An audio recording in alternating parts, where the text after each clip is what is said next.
this is Sarah from My Montana Kitchen and welcome back to my YouTube channel. Today we are going to talk about how to make easy, sugar-free, low-carb pumpkin fudge.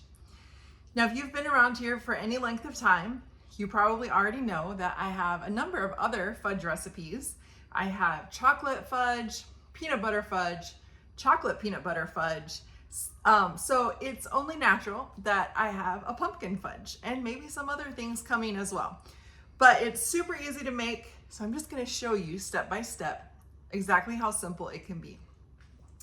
I've already made my sweetened condensed milk, and if you click the link that's here in the card, I can never remember which side it's on, but the card at the top, and you can watch exactly how to make the sweetened condensed milk. I promise it is not hard, super easy. It doesn't take a long time, but the key to making the condensed milk is having a wide pan. So you want a large pan, like a saucepan. This is my Pampered Chef Brilliance skillet. It's deep, so it can bubble up. And anyways, so I have that here. You can check out the other video to see exactly how to make that. Super easy though.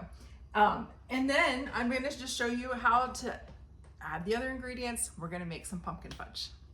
So the first thing we're going to do is measure out 1 cup of sweetened condensed milk. So I'm just going to scrape this out.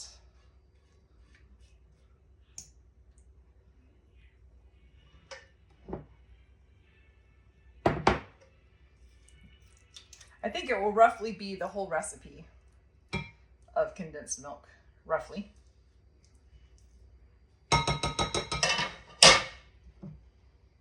Yep, so there we have 1 cup of sweetened condensed milk.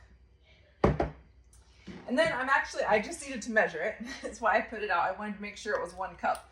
But usually the condensed milk condenses down to around 1 cup. So you can just know that that'll be fine if you're making a recipe. So I'm actually going to heat it back up on the stove. Now I normally just do this all at once. As soon as I'm done making the condensed milk, I go ahead and add the other ingredients. But this time I was out of an ingredient, and so I had to run to the store. Should have been more prepared. So anyways, I'm just gonna heat this up a little bit and then I'll come back once it's warmed and I'll show you the next steps. The condensed milk has heated. And again, like I said, I normally would do this right after I make the condensed milk while it's still warm instead of letting it cool down and then heating it back up. So what we're gonna do next is we're gonna take some white chocolate chips. I use Lily's. You can use whatever brand you want. It's totally fine. And I'm just gonna add them right to the pan.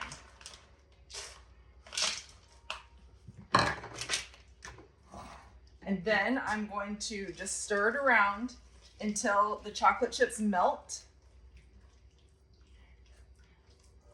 And that'll take just a minute while those melt. And then I'm going to add a little bit of pumpkin, just pumpkin puree. And I'm going to add a little bit of pumpkin pie spice.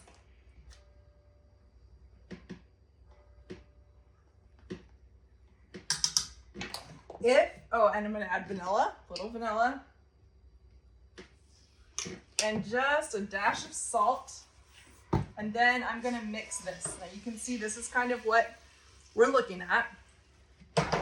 I'm going to turn the heat off because I don't want to cook it anymore. I just kind of wanted to melt the chocolate chips, and they're almost completely melted. Just stir until everything is nice and smooth and there's no lumps from the chocolate chips. Again, you're going to make sure it's all melted. It smells so good.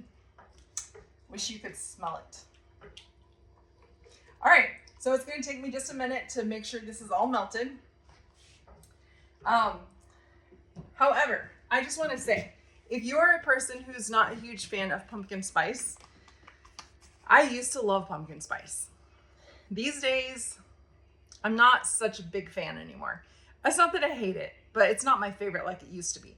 So if that's you, if you like pumpkin, but you don't necessarily like all the spicy parts, then you can just use a little bit of cinnamon. I mean, you can just use plain pumpkin if you want and not anything else. But if you just use cinnamon, you wouldn't get all those other spicy flavors like the clove and nutmeg and things like that. So switch it up a little bit. That's fine. You don't. It doesn't have to be. You don't have to use the pumpkin pie spice, but that just adds a little extra flavor. And of course, that's where the pumpkin spice comes from. So this is about done. And then we're going to pour it in a pan next.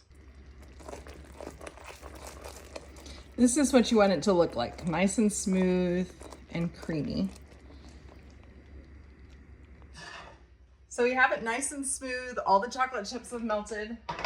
So we're just going to put some parchment in an 8x8 pan.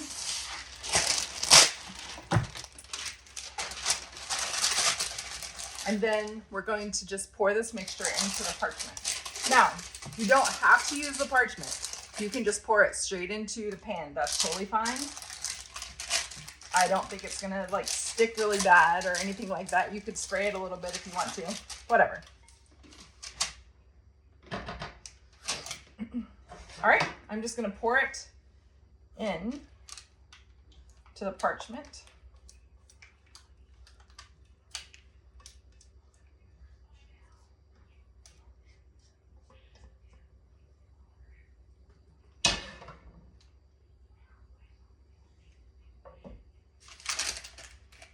I'm gonna spread it around, make sure it's all around.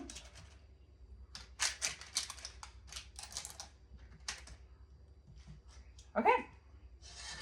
And I'm gonna put it in the freezer to let it harden, and then I'll show you what it looks like after. I'm just gonna lift this out.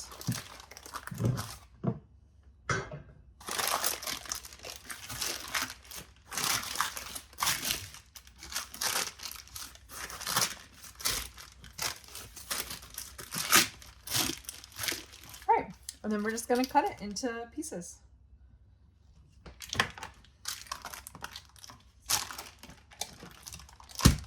It's a little bit sticky, gooey, but that's okay.